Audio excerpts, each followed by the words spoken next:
Hola a todos, bienvenidos una vez más a Por Amor al Saber.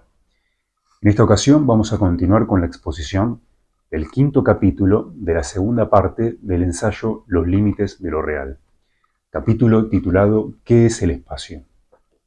En el video anterior nos adentramos en esta temática y reflexionamos en particular sobre un problema ontológico vinculado a la naturaleza del espacio, a saber, ¿el espacio es continuo o es discreto?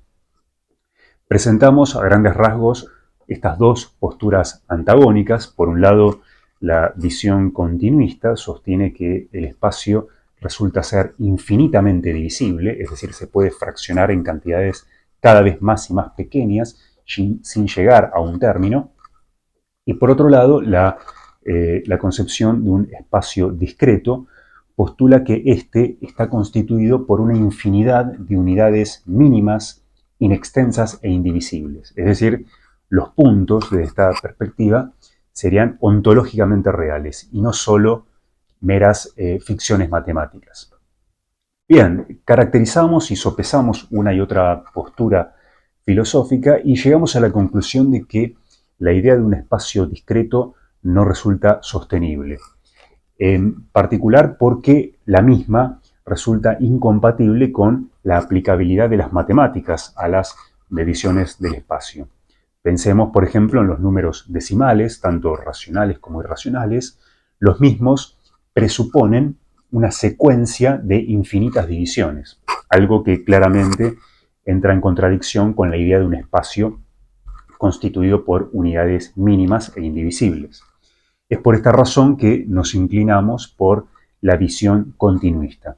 Es decir, el espacio sería infinito, tanto en un sentido extrínseco, es decir, el espacio se extiende indefinidamente sin que quede confinado por límites, y por otra parte, el espacio también sería infinito en sentido intrínseco, es decir, se puede dividir en partes cada vez más y más pequeñas.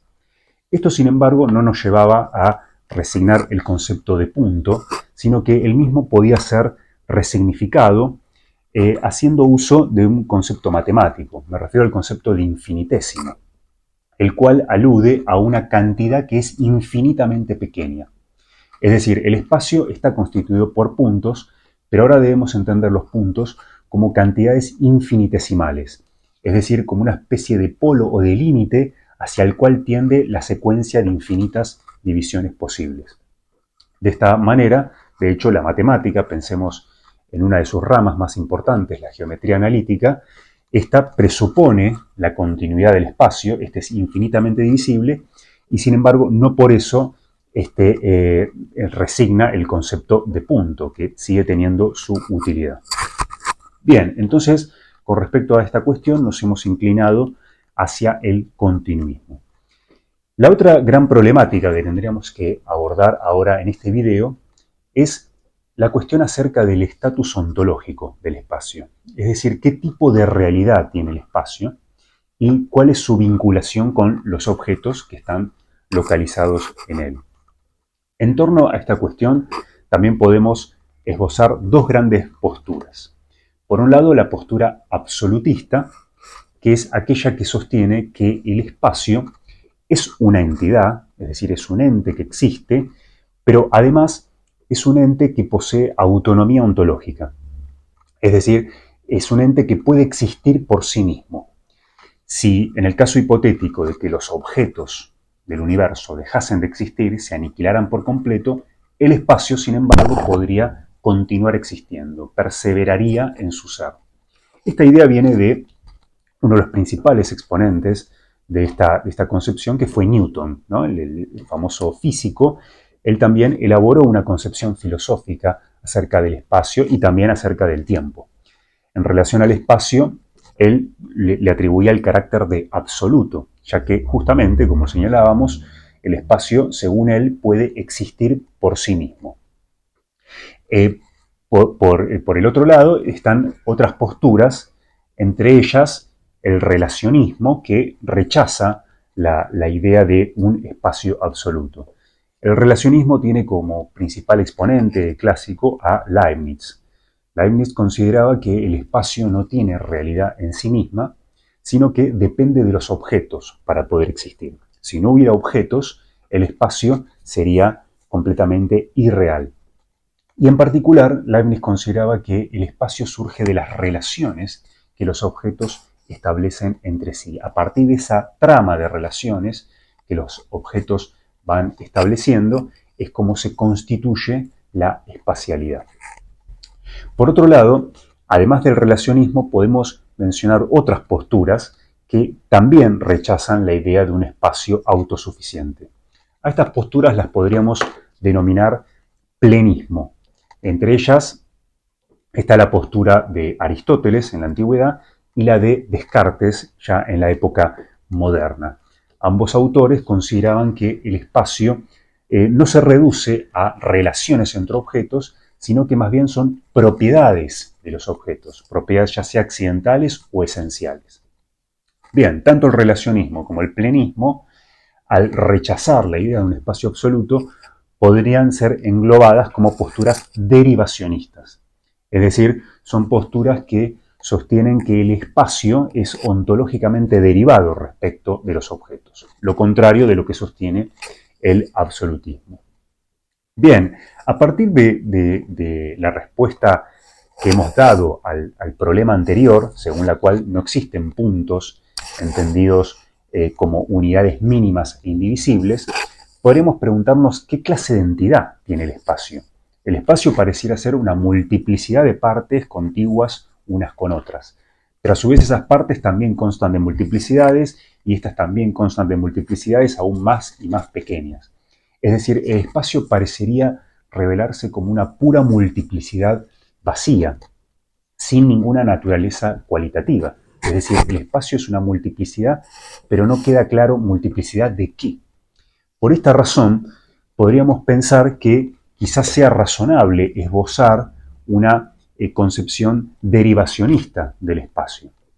Vamos a empezar con la postura relacionista. Imaginemos que el espacio no es algo real por sí mismo, sino que depende de los objetos y de sus relaciones. De esta manera, cuando decimos, por ejemplo, que un determinado objeto ocupa un lugar en el espacio, lo que estaríamos dando a entender en realidad es que dicho objeto establece ciertas relaciones con otros objetos. De hecho, esto está bastante en consonancia con la concepción de la física moderna acerca del movimiento. El movimiento siempre es movimiento de un objeto en relación a otros que se toman como marco de referencia. De esta manera, cuando decimos, por ejemplo, que este fibrón está en este lugar, bueno, lo que queremos decir es que está en cierta relación de distancia con otros objetos, que está a cierta distancia de la taza o que está sobre la mesa, etc. Pero si no hiciéramos referencia a otros objetos, no tendría sentido desde esta postura asignarle al objeto un lugar. Y lo mismo con el movimiento, como mencionábamos recién. El objeto está en movimiento en la medida en que cambian sus relaciones con respecto a otros objetos. Esta sería a grandes rasgos la postura relacionista, ¿no? Que, bueno, tiene como principal exponente a Leibniz.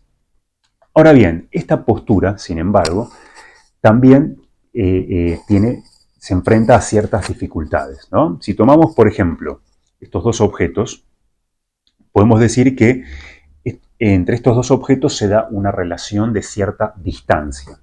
Ahora bien, ¿cómo interpretar esa distancia? ¿Qué tipo de realidad tiene la distancia entre los dos objetos? Claramente acá existe la taza, existe el fibrón, pero también existe la distancia. ¿Qué tipo de realidad posee esa relación entre ambos objetos? Desde el punto de vista absolutista, esto es bastante fácil de responder. Esa distancia no es más que una parte del espacio. Pero el relacionismo justamente rechaza esta idea. El espacio en sí mismo no es nada, sino que depende de los objetos. Pues bien, en el caso de esta distancia, ¿cómo podemos interpretar su naturaleza? Para el relacionista, la distancia solo existe en la medida en que existan estos dos objetos. Si estos objetos desaparecieran, entonces no habría distancia alguna. Ahora bien, un problema que presenta esto es que la distancia claramente podemos caracterizarla, pareciera tener una realidad en sí misma. De hecho, la podemos medir, la podemos cuantificar. Pareciera ser algo con un cierto estatus ontológico. Y por otra parte, el problema es que no solo la distancia posee una cierta extensión que se puede medir, sino que los objetos en sí mismos también presentan una cierta extensión. Yo puedo tomar este fibrón, considerar dos puntos que integren este objeto y entre ellos habrá una cierta distancia, ¿no? Y esa distancia va a tener una cierta extensión, la cual es medible, es cuantificable. O sea, la extensión no solo se presenta en la distancia entre los objetos, sino que los propios objetos también son extensos. Y esto sugeriría que en realidad la extensión es algo previo a los objetos. Desde el absolutismo esto es fácil de comprender. El espacio preexiste a todos los objetos y los objetos son extensos y mantienen relaciones de distancia simplemente porque están en el espacio. Ahora bien, el relacionismo no puede aceptar esta explicación. Pero entonces, ¿cuál es la razón por la cual los objetos son extensos? No tendría sentido decir que es porque están en el espacio. Pero entonces, ¿por qué lo son? El relacionismo no termina de explicar a qué se debe el carácter extenso de los objetos. Por otra parte, otro problema que se le podría señalar al relacionismo es que si el espacio surge de la trama de relaciones que los objetos establecen unos con otros, no se entiende por qué en ciertos casos el cambio de relación entre dos objetos repercute en la relación que uno de ellos establece con otro. Lo podemos ver con un ejemplo muy sencillo. Este fibrón está a cierta distancia del libro y a cierta distancia del globo terráqueo. Al aproximarse al globo terráqueo cambió la distancia entre ambos, pero también cambió la distancia que el fibrón tiene respecto del libro. Claro, desde el punto de vista de un espacio absoluto, esto es fácil de entender. Simplemente los objetos están en un lugar, ¿por qué? Porque se relacionan con el espacio. Están cada uno de ellos en un punto del espacio. Pues bien, si el fibrón se mueve, cambió su posición en el espacio y bueno, dicha posición está a distintas distancias respecto de los otros objetos. Pero desde el relacionismo, al rechazar la idea de un espacio absoluto, no podemos dar esa lectura, esa interpretación. Y no se entiende por qué la relación entre dos objetos tendría que repercutir en la relación con un tercero. Esto daría a entender que hay una estructura previa de relaciones, en las cuales los objetos estarían inscritos. Todos estos son problemas que presenta la postura relacionista. Ahora bien, como dijimos, dentro de las posturas que rechazan el espacio absoluto, no solo se encuentra el relacionismo, sino que también podemos mencionar lo que hemos dado en llamar plenismo. El plenismo plantea que el espacio no es una realidad absoluta en sí misma, sino que depende de los objetos. Pero no es que dependa de las relaciones, como planteaba Leibniz y los relacionistas, sino que la extensión, la espacialidad, más bien sería una propiedad de los objetos. Dentro del plenismo tendríamos dos grandes vertientes. Por un lado, el plenismo moderado de Aristóteles y por otro lado, el plenismo radical de Descartes. El plenismo moderado o aristotélico sostiene que el lugar en el espacio es en realidad una propiedad, es un accidente que se predica de la sustancia. Recordemos la doctrina de las categorías del ser de Aristóteles, ¿no? Aristóteles decía el ser se entiende de diversas maneras, la primera y principal es la sustancia.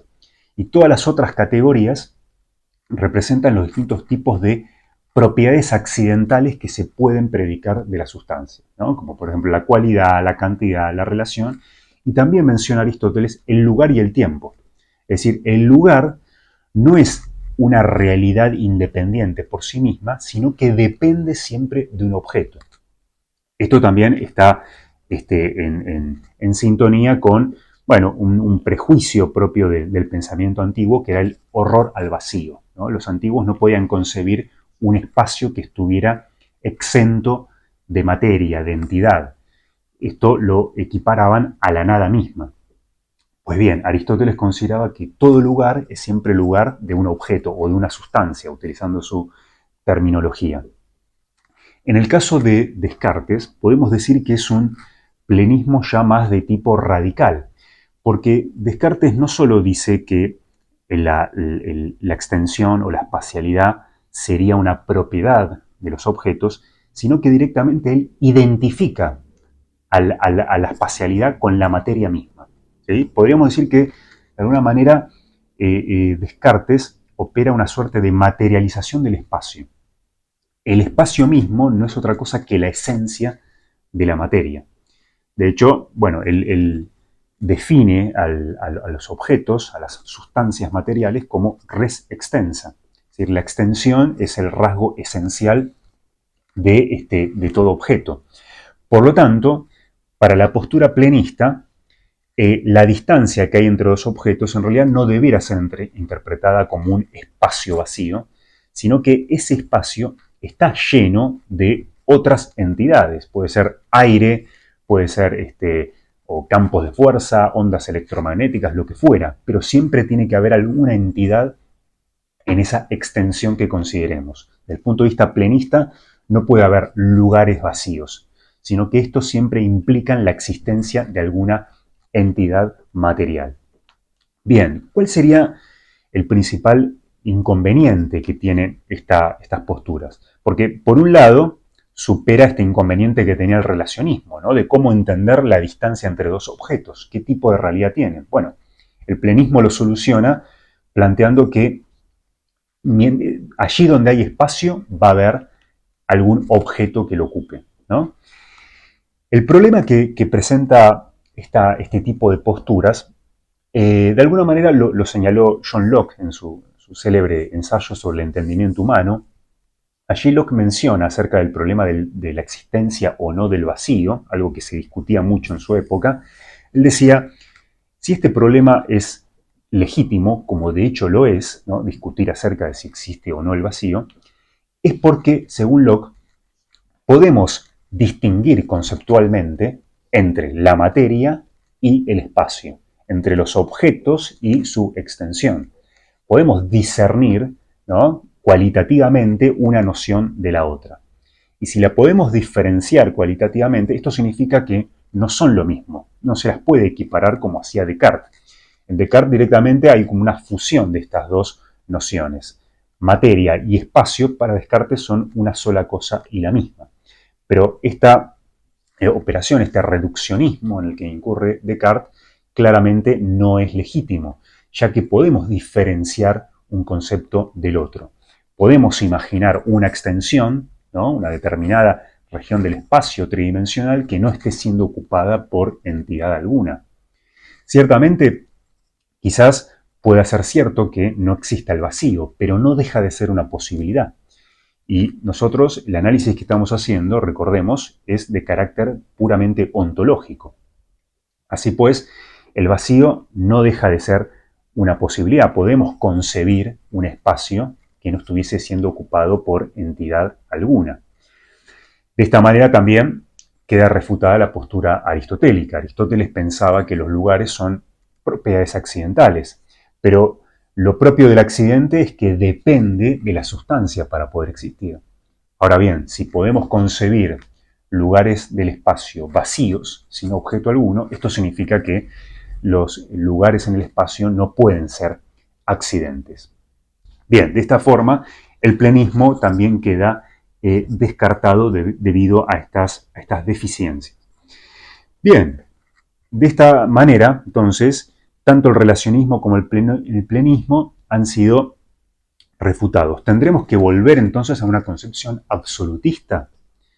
Esto también resulta problemático, ¿no? La visión del espacio como una entidad en sí misma no deja de estar exenta de muchas dificultades. Algunas las hemos mencionado en el video anterior, ¿no? Es decir, El espacio consta de una gran multiplicidad de partes y estas partes están relacionadas entre sí. Establecen relaciones de contigüidad o de distancia, pero algo particular que ocurriría con el espacio, si es que lo entendemos como una totalidad, es que las partes que lo constituyen no podrían existir al margen de sus relaciones.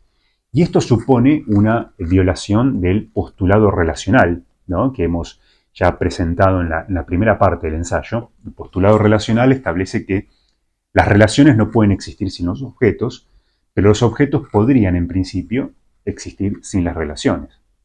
Ahora, esto no se cumpliría, sin embargo, en el caso del espacio, ya que no podríamos concebir una parte del espacio con independencia de las otras, sino que todas las partes están contiguas unas junto a otras.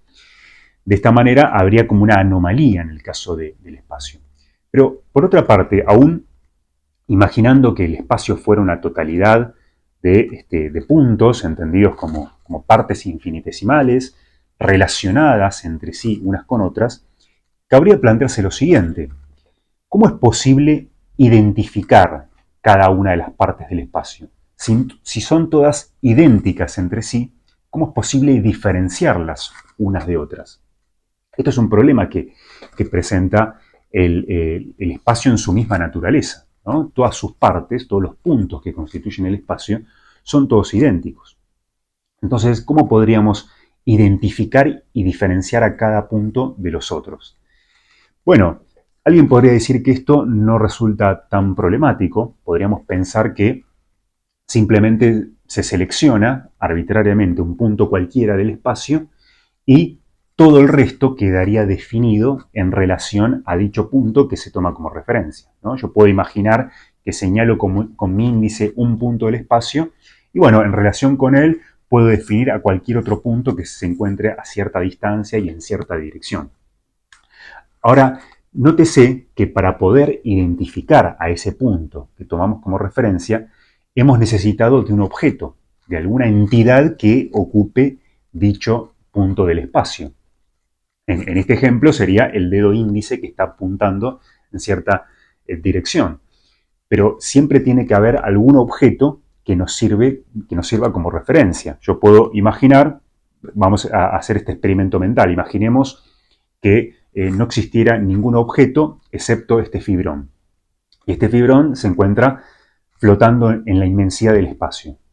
Bien, este fibrón podría servir como referencia para establecer un punto en relación al cual quedarían identificados todos los demás, ¿no? Yo podría decir, bueno, aquí en la base de este fibrón tenemos un punto que sería el origen de todo nuestro sistema de referencia.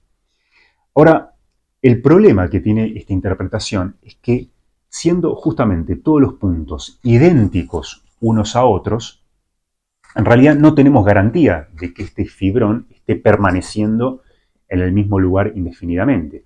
Quizás se esté desplazando en la inmensidad del espacio, cambiando de posición, y simplemente nosotros no podemos discernir una situación de la otra, ya que todos los puntos son iguales entre sí.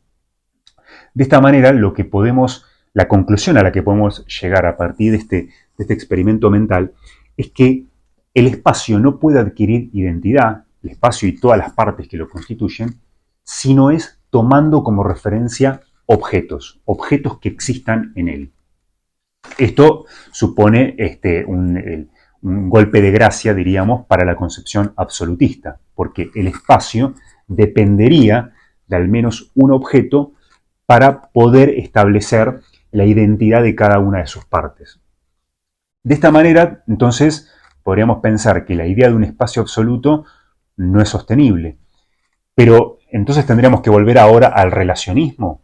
Ya hemos visto los problemas que tiene el relacionismo. En particular, hemos visto que el relacionismo no explica por qué los objetos tienen extensión. El absolutista diría, bueno, tienen extensión porque están en el espacio.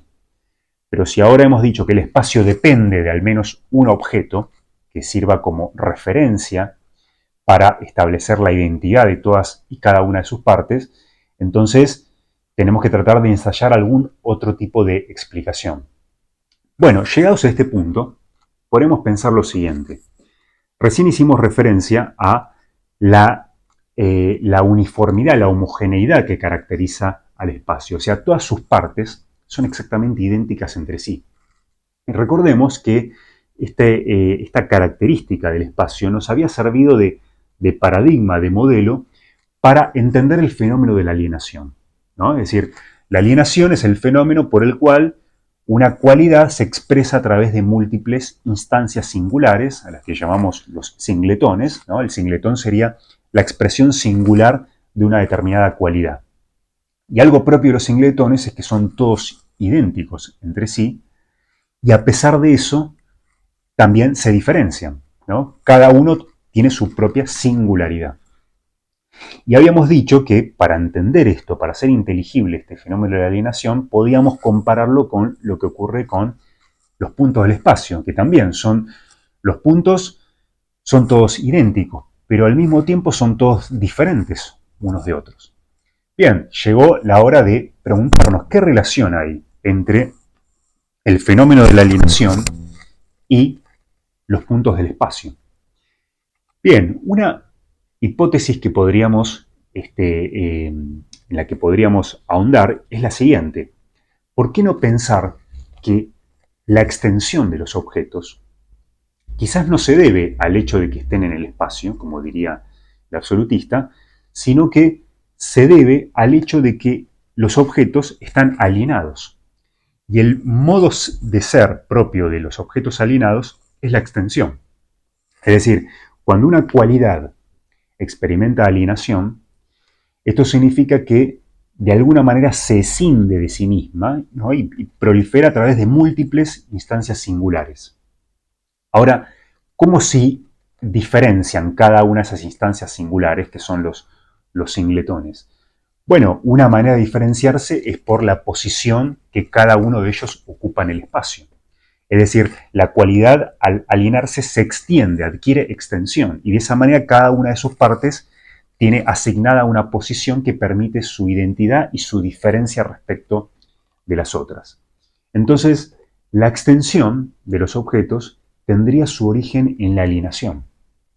Esto ya es algo bastante interesante, ¿no? Porque, por un lado, evitamos postular al espacio como un ente absoluto, y por otro lado logramos explicar algo que el relacionismo no podía explicar, y es por qué los objetos son extensos, si es que el espacio es un derivado, ¿no? Bueno, podemos pensar que la extensión en realidad es un producto, un resultado del hecho de que las cualidades existen bajo el modo de la alienación. Ahora bien, sin embargo, todavía hay un problema que la teoría de la alienación hasta ahora no consigue explicar, y es por qué existen distancias entre los objetos. Hasta ahora dijimos que la extensión era el modo de ser propio de las cualidades alienadas, pero ahora imaginemos, vamos a tomar este ejemplo, si tenemos aquí dos capuchones de color negro, ¿no? Entonces aquí tenemos un singletón de negro y aquí tenemos otro singletón de negro. Ahora, estos no forman parte de una misma cualidad extensa, sino que están separados por una cierta distancia, y esa distancia tiene cierta extensión. Y sin embargo, en esa extensión no hay ninguna cualidad alienada, ¿no? Podemos decir, es un lugar vacío. Entonces, ¿esto cómo se explica desde el punto de vista de la teoría de la alienación? Ahí parecería haber un problema, ¿no? Si la extensión es un producto de la alienación, entonces allí donde no hay alienación no tendría que haber extensión. Bueno, pero esto, sin embargo, lo podemos entender si tomamos el siguiente ejemplo. Imaginemos tres singletones de una cierta cualidad, de un color, que existan uno contiguo al otro. Y vamos a llamarlos singletones A, B y C. Estos tres singletones, como obviamente provienen de una misma cualidad, son idénticos en cuanto a su naturaleza. Y sin embargo, cada uno se diferencia de los otros. ¿Y por qué se diferencia cada uno de los otros? Bueno, porque cada uno ocupa una posición distinta, ¿no? El singletón A está a la izquierda, el singletón C está a la derecha y el singletón B está en el centro. Entonces, eso es lo que permite su diferenciación. Ahora supongamos que el singletón B desapareciera, se aniquilara. En ese caso, ha dejado de existir uno de los singletones, pero siguen existiendo los otros dos, el singletón A y el C.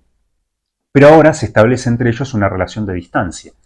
Ha quedado, digamos, un lugar vacío entre ambos. Bueno, ¿cómo interpretaríamos ese vacío, esa distancia entre los objetos, desde la teoría de la alineación? Bueno, desde la concepción absolutista, la respuesta sería que ese lugar vacío no es más que una parte del espacio, ¿no? Desde el relacionismo se diría que ahí no existe un espacio en sí mismo, sino lo que hay es simplemente la distancia entre los dos objetos. Desapareció los dos objetos, ya no habría ninguna distancia. Y bueno, y el plenismo diría que, en rigor, desapareció un objeto, pero sigue existiendo alguna otra entidad. Bien, desde la teoría de la alineación, ¿qué podríamos decir? Para responder a esta pregunta, debemos tener en cuenta lo siguiente, que la extensión, como dijimos, es lo que permite, es el modo de ser de la cualidad alienada. Y es lo que permite que cada uno de los singletones se identifique y se pueda diferenciar de los otros. Ahora nótese lo siguiente, aquí utilicé dos expresiones claves, ¿no? La identidad y la diferencia. Recordemos, esto lo hemos presentado en la primera parte, principalmente en el capítulo 4, la identidad y la diferencia las hemos caracterizado en su momento como proto-relaciones. ¿Qué significa esto? La identidad y la diferencia no son relaciones, sino que son proto-relaciones. ¿Por qué? Porque toda relación ya presupone la identidad de todo ente consigo mismo y su diferencia respecto de otro con el cual entabla la relación. Y por otra parte, las protorrelaciones, a diferencia de las relaciones, no cumplen con el postulado relacional. La protorrelación sigue verificándose aun cuando no existan los términos que habían establecido dicho vínculo. Es decir, por ejemplo, si tenemos dos entes A y B, uno es diferente del otro. Ahora, si A y B dejaran de existir, su diferencia, sin embargo, subsistiría, ¿no? Recordemos que les habíamos atribuido a las protorrelaciones el modo de ser de la subsistencia, no de la existencia, como los entes, sino de la subsistencia. Entonces, teniendo en cuenta este concepto, ahora podríamos responder a la pregunta acerca de qué es lo que existe entre el singletón A y el singletón B, planteando lo siguiente. En realidad, lo que hay, ese lugar vacío, no hay que pensarlo como una parte del espacio absoluto, sino que en realidad allí no hay una existencia, sino que más bien subsiste la diferencia con un singletón que ya no existe, pero que podría existir, que sería el singletón B. Es decir, los lugares vacíos del espacio representan posibles singletones, que de hecho no existen, pero podrían eventualmente existir.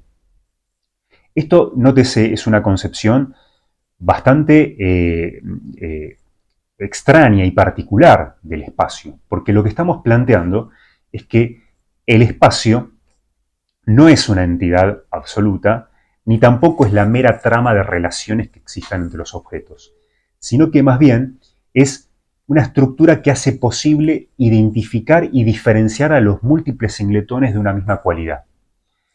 De esta manera, en realidad, un lugar vacío no es más que la expresión de un posible singletón que podría existir allí. Dicho de otra manera, podríamos concluir que desde nuestra postura, el espacio no es otra cosa que la estructura de la alienación. Es decir, el espacio no es un ente, no es algo que esté, ni tampoco es algo que esté alienado, sino que es lo que posibilita la alienación.